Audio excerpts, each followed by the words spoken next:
وآل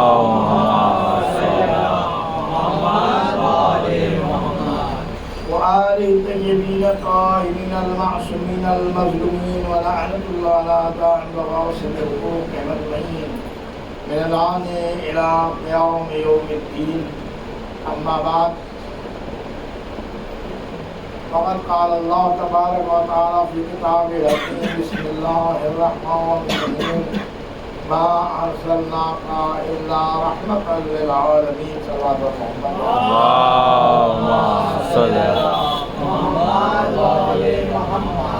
ارشاد ہو رہا ہے کہ میرے پیغمبر، میں نے آپ کو نہیں بھیجا مگر یہ کہ تمام عالمین کے لیے رحمت بنا کر بھیجا. حضور کی شان، حضور کی عظمت، حضور کے صفات اور حضور کے کمالات دنیا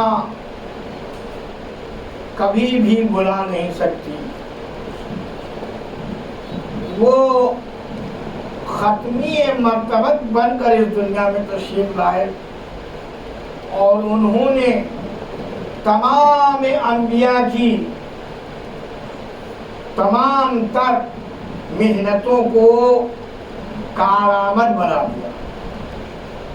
یہ سب سے بڑی خصوصیت ہے میرے پیغمبر کی. اور جب پیغمبر گرامی قدر نے اس جہان فانی میں قدم رکھا تو فارس کا جو آتش کدہ کبھی بجھتا نہیں تھا آٹومیٹک بجھ گیا، اور روم کے محل میں 14 کے انگورے خود بخود گر گئے. اور یہ پتہ چل گیا کہ آنے والا کوئی معمولی نہیں ہے، بلکہ اس کی ہیبت، اس کی کرامت اور اس کا جمال ساری دنیا میں چھا کر رہے گا. یہی خداوند عالم نے بھی ارشاد فرمایا کہ کفار کتنے ہی پر ہیں، منافق کتنے ہی آپ کو نقصان پہنچانا چاہیں، لیکن ہم آپ کے دین کو کل دینوں پہ کامیاب کر کے رہیں گے. اور اسی لیے ارشاد فرمایا: ان الدین عند اللہ الاسلام، اللہ کے نزدیک تو بہت پسندیدہ دین دین اسلام ہے. سلام بر محمد اللہم صلی علی محمد وآل محمد. انتہا کر دی پیغمبر نے سلم و عاشقی کے ساتھ. آج جو انسان جی رہا ہے، جو کھلے ماحول میں سانس لے رہا ہے، یہ ساری برکتیں میرے نبی کی ہیں، یہ ساری محنتیں میرے نبی کی ہیں. ورنہ انسان اور جانور میں کوئی فرق نہیں تھا. انسان جنگلات میں زندگی گزارتا تھا، مثل جانوروں کے جیتا تھا، مثل جانوروں کے رہتا تھا. پیغمبر نے آ کر تہذیب کا دامن انسانوں کو اس طریقے سے چھڑایا کہ آج انسان جتنا بھی اپنے آپ پر فخر کرے، واقعاً قابل فخر ہے انسان. اور پھر وہ انسان کہ جس کے لیے رسول گرامی قدر نے ارشاد کروایا کہ خداوند عالم نے مجھے ایک ایسا انسان عطا فرمایا کہ اگر وہ کائنات میں نہ آتا تو ساری کائنات جہالت کے پردوں میں چھپ جاتی. ایک صفت مولا کائنات کی سب سے بڑی یہ ہے کہ آپ دنیا کے لحاظ سے سب سے بڑے عالم تھے. عالم. آج ایران میں کتاب تیار ہو رہی ہے خالد نام کی، علم الاسماء کی. 18,000 علوم کے موجب مولا متقیان امیر المومنین علیہ السلام. اللہم صلی علی محمد وآل محمد. اس کے جو ایجاد ہوگی جو ایجاد ہو چکا، جو ایجاد ہونے والا ہے قیامت تک، ان سب کو مولا متقیان نے اپنے لفظوں سے اس طرح ظاہر فرمایا، پوچھ لو مجھ سے، میں آسمان کی راہوں کو زمین کی راہوں سے زیادہ جانتا ہوں۔ اور عزیزان گرامی، یہ صرف دعویٰ ہی نہیں تھا، بلکہ جناب علی علیہ السلام نے اپنی زندگی اس طریقے سے استوار فرمائی کہ دنیا محو حیرت ہے۔ وہ شخص جو شجاع و بہادر ہو، اس کا ہاتھ مضبوط ہونا چاہیے، کڑا ہونا چاہیے کہ ہاتھ میں وہ تلوار سنبھال سکے۔ ایک طرف علی کے ہاتھوں میں ذوالفقار ہے، دوسری طرف علی کے ہاتھوں میں قلم ہے۔ قلم کے لیے سادہ مزاج چاہیے، سادہ اطوار چاہیے، اور ہاتھ بھی نرم چاہیے تاکہ وہ تحریر کر سکے۔ ایک ہی وقت میں 1000 طریقے کا مرقع بن کر آئے تھے ہمارے اور آپ کے مولا امیر المومنین علی بن ابی طالب علیہ السلام۔ پھر بھی آپ فرماتے ہیں انا عبید من عباد محمد، میں تو غلاموں کا غلام ہوں، محمد کے غلاموں کا غلام ہوں۔ شاید دنیا والے اب سمجھ پائیں کہ جب غلاموں کا غلام علی ابن ابی طالب جیسا ہوتا ہے تو خود میرے پیغمبر کے صفات کیا ہوں گے۔ سلام بھیجے محمد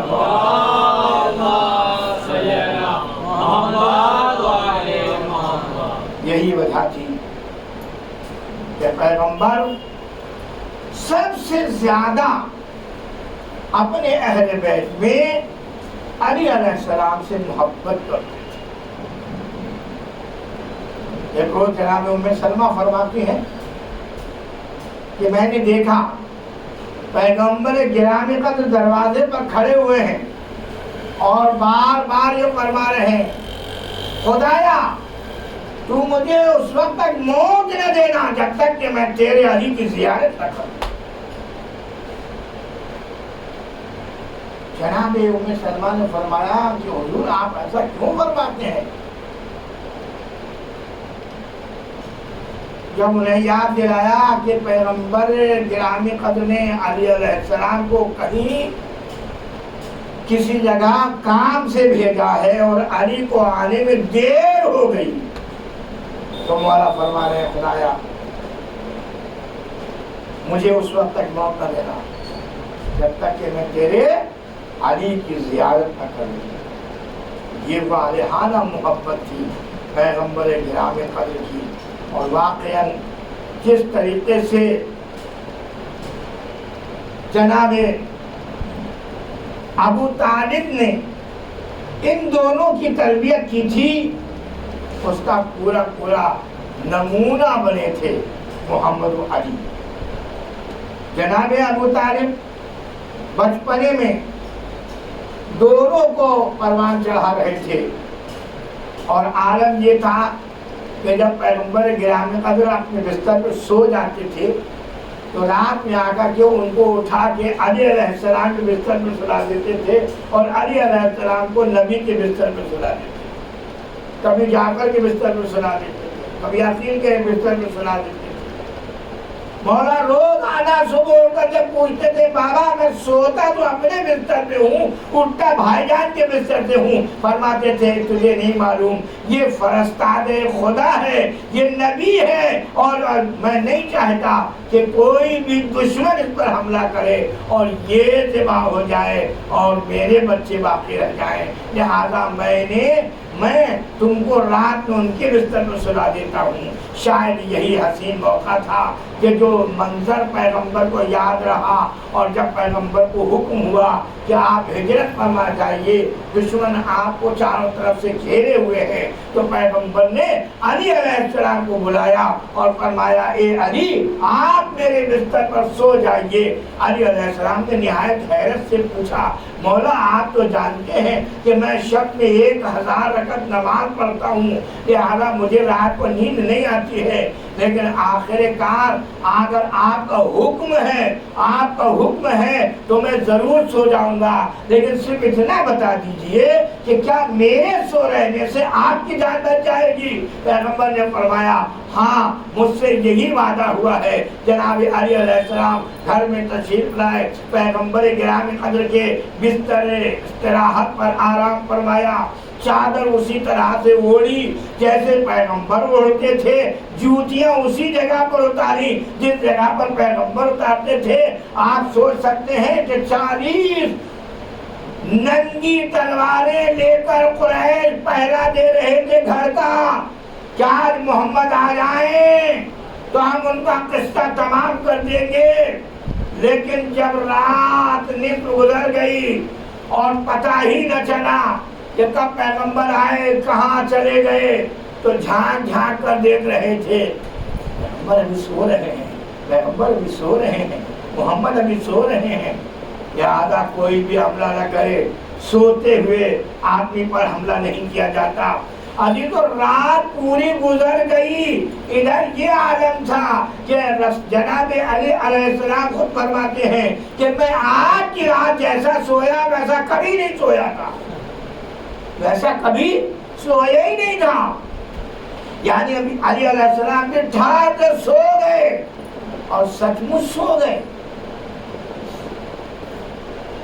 محلے والے حیرت میں ہیں کہ 1000 تکبیریں شمار کرتے ہیں، آج علی سو رہے ہیں مگر ادھر علی سو رہے ہیں، ادھر خدا مباحات فرما رہا ہے ملائکہ میں، اے جبرائیل اور اے میکائیل سامنے آؤ۔ دونوں فرشتے آ کر سامنے کھڑے ہو گئے۔ جناب باری تعالیٰ کا ارشاد ہوا، اے جبریل میں نے آپ کے بھائی کی عمر آپ سے زیادہ کی ہے، لہذا میں یہ نہ بتاؤں گا کہ کس کی عمر زیادہ ہے۔ تم میں سے کون ہے جو اپنے زائد عمر کو اپنے چھوٹے بھائی کو دے دے؟ دونوں فرشتوں نے ہاتھ جوڑا اور کہا خدایا ہم تو یہی چاہتے ہیں کہ جتنی بھی مدت ملے ہم تیری تربیت و تمجید میں صرف کر دیں۔ یعنی دونوں اس بات پر راضی نہ ہوئے کہ ایک دن بھی ہماری عمر کا کم ہو جائے، بس یہ سننا تھا کہ خدا نے ارشاد فرمایا آسمان کے دریچے کھل جائیں، آسمان کے دریچے کھلے، فرمایا اے جبرائیل ارے کیوں نہ ہوئے تم مثل ابن ابی طالب، ابو طالب کے بیٹی کی طرح کیوں نہ ہوئے؟ ذرا دیکھو تو کیسے اپنے بڑے بھائی پر چھوٹے بھائی نے جائے کو نثار کر دیا ہے۔ سلام پر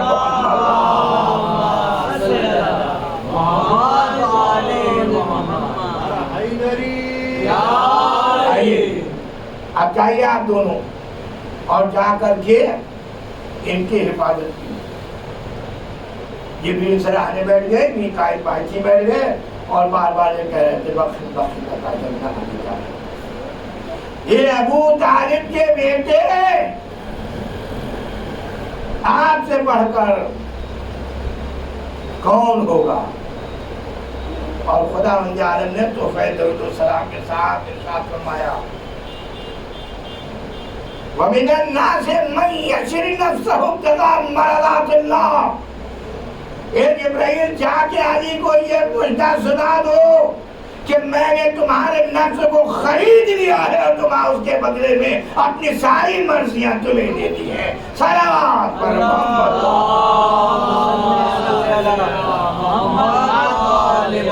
میں نے تمہارے نفس کو خرید لیا۔ جس نفس کو اللہ نے خرید لیا ہو تو اس کی حفاظت بھی تو خدا ہی کرے گا نا۔ عزیزان گرامی، یہ علی بن ابی طالب علیہ السلام کی ذات اور 18 عید غدیر وہ دن ہے کہ جس میں رسول گرامی قدر کے ہاتھوں میں پالے ہوئے دونوں بچے جوان ہو گئے، ایک علی بن ابی طالب اور ایک طرف دین اسلام۔ دین اسلام بھی اپنے آپ پہ فخر کر رہا تھا کہ میں کس کے ذریعے پہنچا۔ علی بھی اپنے جگہ پر فخر محسوس کر رہے تھے کہ مجھے نبی کے ساتھ میں حج کرنا نصیب ہوا۔ جب غدیر خم کے میدان میں پہنچے تو پیغام آیا یا ایھا الرسول بلغ ما انزل الیک من ربک وان لم تفعل فما بلغت رسالہ واللہ یعصمک من الناس۔ اے میرے نبی رک جائیے، تھم جائیے، اب اس جگہ سے آگے نہ بڑھیے، بلکہ جو آگے بڑھ گئے ہیں ان کو پیچھے بلا لیجئے، اور جو پیچھے رہ گئے ہیں ان کا انتظار فرمائیے۔ پیغمبر نے ویسا ہی کیا، اوبڑ کھابڑ میدان میں دھوپ کی شدت میں سارے کارواں کو روک دیا، اور اس کے بعد پالان شتر کا منبر بنایا اور اس پہ جا کر کے پہلے اپنی تصدیق فرمائی، الست اولی بکم من انفسکم، بتاؤ کیا میں تم سے زیادہ حق میں تصرف نہیں رکھتا؟ سب نے کہا بلا، بے شک آپ نہ ہم پر زیادہ تصرف رکھتے ہیں، ہماری مال، ہماری اولاد، ہماری جان سب میرے نبی آپ پر قربان۔ جب عہد لے لیا تو آپ نے فرمایا بتاؤ میں جس مقصد کے لیے دنیا میں آیا تھا میں نے وہ مقصد پورا کیا یا نہیں کیا؟ میں نے نمازوں کا طریقہ بتایا، میں نے روزے پہنچائے، میں نے زکوٰۃ کا طریقہ بتایا، میں نے جہاد کا طریقہ سکھایا، میں نے خود کا طریقہ بتایا۔ میرے پیغمبر نے ہر چیز کو دوہرا دیا، جیسے خدا نے سورہ رحمان میں فرمایا تھا تم اپنے رب کی کس چیز کو جھٹلاؤ گے، ویسے یار میرا نبی کہہ رہا تھا تم بتلاؤ میں نے کون سا ایسا پیغام ہے جو نہیں پہنچایا؟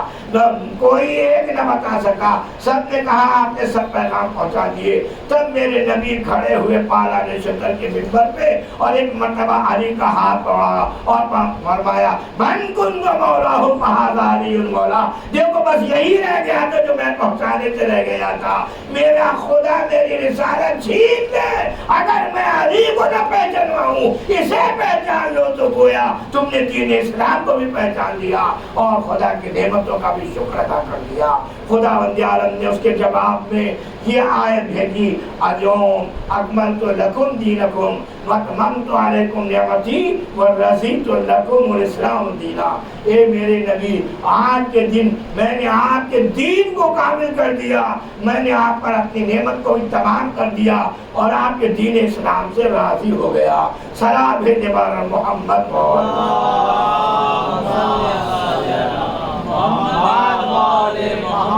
تو عزیزان گرامی یہ ہے رسول گرامی قدر کی محنت۔ لیکن ہر کشتی کھینے کے لیے پانی مانگتی ہے، لیکن کبھی آپ نے ایسا نہیں سنا ہوگا کہ کشتی کو خون کے دریا میں تیرنا پڑے، صرف اور صرف جناب پیغمبر گرامی قدر کے قسمت میں لکھا تھا۔ اسی لیے تو پیغمبر نے فرمایا کہ جتنی اذیت مجھ کو میری امت سے پہنچی اتنی کسی نبی کو نہیں پہنچی، کسی نبی کی امت نے اپنے نبی کو اتنی اذیت نہیں پہنچائی جتنی اذیت میری امت نے مجھے پہنچائی۔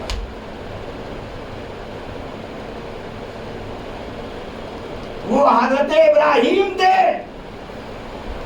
جنہوں نے صرف خواب دیکھا تھا کہ میں اپنے بچے کو ذبح کر رہا ہوں، راہ عمل میں مقام صفا و مروہ کے درمیان میں اپنے بچوں کو لے آئے اور ہاتھ اور پیروں کو رسی سے باندھ دیا، منہ کے بھر لٹا بھی دیا،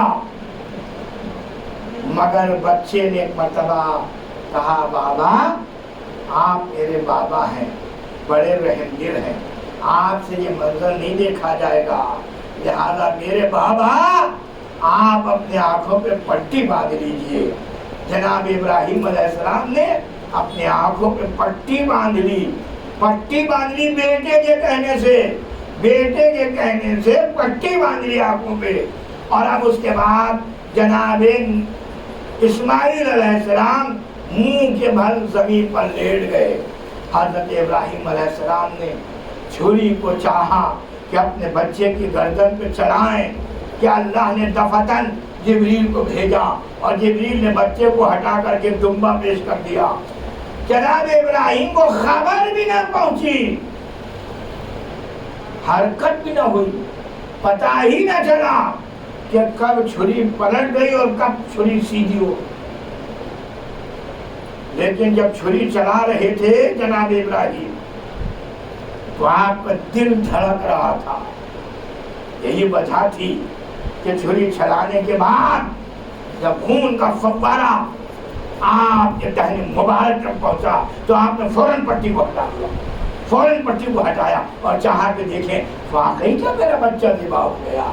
لیکن عزیزو کمال تھا یہ، کیونکہ یہ خداوند عالم نے ابراہیم علیہ السلام کا امتحان لیا تھا، فقط امتحان لیا تھا. کیا دیکھا کہ جناب اسماعیل داہنی طرف کھڑے ہوئے ہیں اور دمبا ذبح کیا ہوا پڑا ہے. حضرت ابراہیم علیہ السلام کو خود حیرت ہوئی. آپ نے ہاتھوں کو اٹھا کے دعا کی خداوندہ کیا میرا خواب سچا نہ تھا؟ آواز قدرت آئی بے شک ابراہیم تم نے تو اپنے خواب کو سچا کر دکھایا، مگر ہم محسنین کو ایسے ہی جزا دیتے. فدیناہ بذبح عظیم. لیکن اے ابراہیم یاد رکھنا ہم نے تمہاری نسل میں ایک ذبح عظیم قرار دیا ہے. بس عزیزو یہ وہی ایام جن میں ہم امام علی مقام کی تعزیت ادا کر رہے ہیں. 10 ذی الحجہ تھی جس میں حضرت اسماعیل علیہ السلام بچ گئے، لیکن 10 محرم کو دنیا کا وہ المناک سانحہ گزرا کہ سب نے دیکھا. سورج بھی دیکھ کر اپنی جگہ شرمندہ ہو رہا تھا کہ کیسے یہ انسان ہیں، کیسے یہ نبی کے ماننے والے ہیں، کیسے یہ مسلمان ہیں جو اپنے نبی کے نواسے کو بے دریغ تہہ تیغ کر رہے ہیں. عزیزان گرامی قدر، بس آپ گوارا نہ فرما پائیں گے وہ وقت جب پیغمبر اسلام کہ یہ نواسا امتحان کے لیے تیار ہوا تو عالم یہ تھا کہ جوان بیٹا زمین کربلا پر خاک پر ایڑیاں لگا رہا تھا. میں آپ کو زیادہ زحمت نہیں دوں گا، بس چند لمحے کی اور زحمت دینا چاہتا ہوں. جوان بیٹا جناب اسماعیل کی طرح امام علی مقام کا جوان بیٹا زمین پر ایڑیاں لگا رہا تھا. اور حسین اپنے 50 صحابیوں کو کھو چکے تھے اور وہ محمد کو رو چکے تھے. قاسم کے ٹکڑے مقتل سے لا چکے تھے.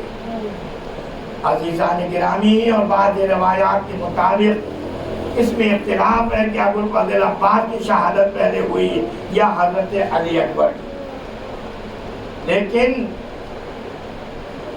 شاید منشائے امام عالی مقام یہی ہو، کیونکہ روایت یہ کہتی ہے کہ امام بالکل تنہا رہ گئے تھے اور جب علی اکبر نے آواز دی یا ابتا علیک منی السلام، اے بابا آپ پر میرا آخری سلام پہنچے، میں کہوں گا اے جوان علی اکبر آپ اپنے بابا کو مدد کے لیے کیوں نہیں بلاتے؟ سب نے تو حضرت کو مدد کے لیے پکارا ہے، آپ اپنے بابا کو کیوں نہیں پکارتے؟ تو شاید علی اکبر جواب دیں اب تک جہاں جاتے تھے میں ساتھ ہوتا تھا، اب میرا بابا تنے تنہا رہ گیا ہے، لہذا فرماتے ہیں اے بابا میں آپ کو مدد کے لیے نہیں بلاتا، بس میرا آخری سلام قبول فرمائیے. مگر وہ حسین کہ جس نے صبح سے اب تک 70 لاشیں اٹھائی ہوں، کس طریقے سے اپنے خیمے میں بیٹھا رہتا. اکبر کی آواز سنتے ہی مقتل میں پاپ آدھا چل دیے. گرتے پڑتے علی اکبر کو بار بار کہتے تھے بیٹا آواز دو کہاں ہو. کبھی فرماتے تھے یا علی یا علی یا علی، اس لیے کہ جوان بیٹا تھا، آنکھوں کی بصارت ظاہر ہو چکی تھی. جب امام گرتے پڑتے لاش علی اکبر میں پہنچے تو عجب عالم تھا، کچھ سجائی نہ دیتا تھا. امام علی مقام زمین پر بیٹھ گئے، بیٹے کا سر اپنے زانوں پہ رکھ لیا اور ایک مرتبہ پوچھا بیٹا کیا حال ہے. بیٹے نے جواب دیا نہیں فزار آواز میں بابا بابا سینے میں برچھی کا پھل بڑی تکلیف دے رہا ہے. بس عزیزان گرامی حسین سن نہ سکے، حسین سن نہ سکے، سر کو زمین پہ رکھ دیا اور اب ایک مرتبہ پہلو کی طرف آ کر کے بیٹھ گئے، پہلو کی طرف آ کے بیٹھ گئے. کان لگایا علی اکبر کے دہن سے. بیٹا کیا کہہ رہے تھے؟ کہا بابا میرے دل میں بہت درد ہو رہا ہے. یہ بابا کلیجہ چھلنی ہو گیا ہے، سینے میں برچھی کا پھل ٹوٹ گیا ہے. علی تو سن سکے گا آپ ایک مصیبت پر دو مصیبتیں. امام چاہتے تھے کہ بچے کے سینے پہ ہاتھ رکھے، ادھر امام نے ہاتھ رکھا، ادھر کسی بیوی کے چادر کا کونا آپ کے ہاتھ میں آ گیا. امام گھبرا گئے. آپ کون ہیں جو یہاں تشریف لائے ہیں؟ زینب نے مرتبہ فرمایا اے بھیا معاف کرنا، مجھے برداشت نہ ہوا، صبح سے اب تک نہ جانے کتنے لاشیں آپ نے اٹھائے، یہ جوان کا لاشا آپ سے نہ اٹھ سکے گا، اس لیے میں مقتل میں چلی آئی. امام نے فرمایا اے بہن ابھی تیرا بھائی زندہ ہے، تجھے خیمے سے نکلنے کی ضرورت نہیں ہے. پھر ایک مرتبہ آبا کا سایہ کیا، جوان کا غم بھول گئے، سر پہ سایہ کیے ہوئے خیمے کے در پر آئے. پہلے زینب کو خیمے میں داخل کیا، پھر دوبارہ گرتے پڑتے بچے کے ترانے پہنچے. بیٹے نے کہا بابا سینے میں برچھی کا پھل بڑی تکلیف دے رہا ہے. عزیزان گرامی کہاں ہے ابراہیم؟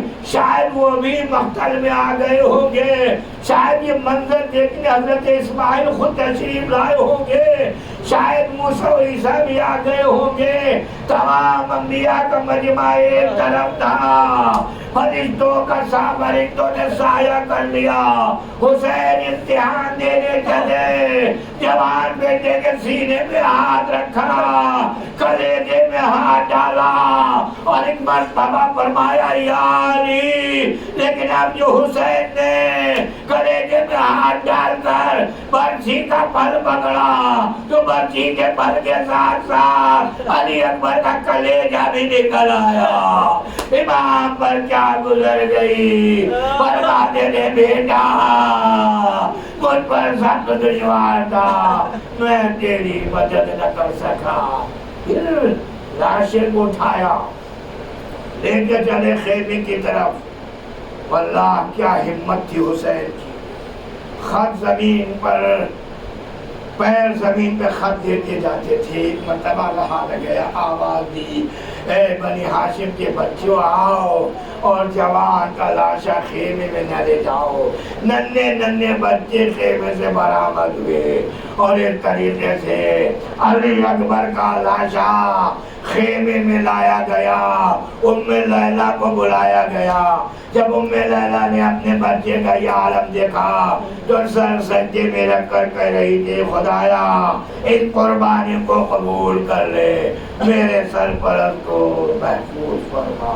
اتنا لوگ قضائی و تسلیم عمرے. خداوند آپ تو رحم الرحیم ہے، تجھے واسطہ کرتا ہوں، ہمارے اس قلیل عمل کو قبول فرما.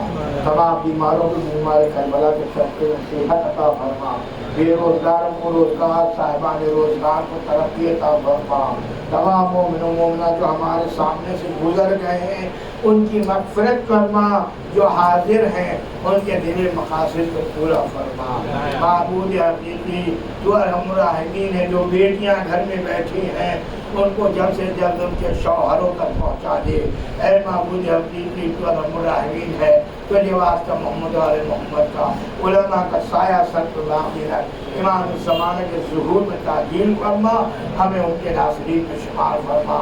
وآخر دعوانا ان الحمد للہ رب العالمین۔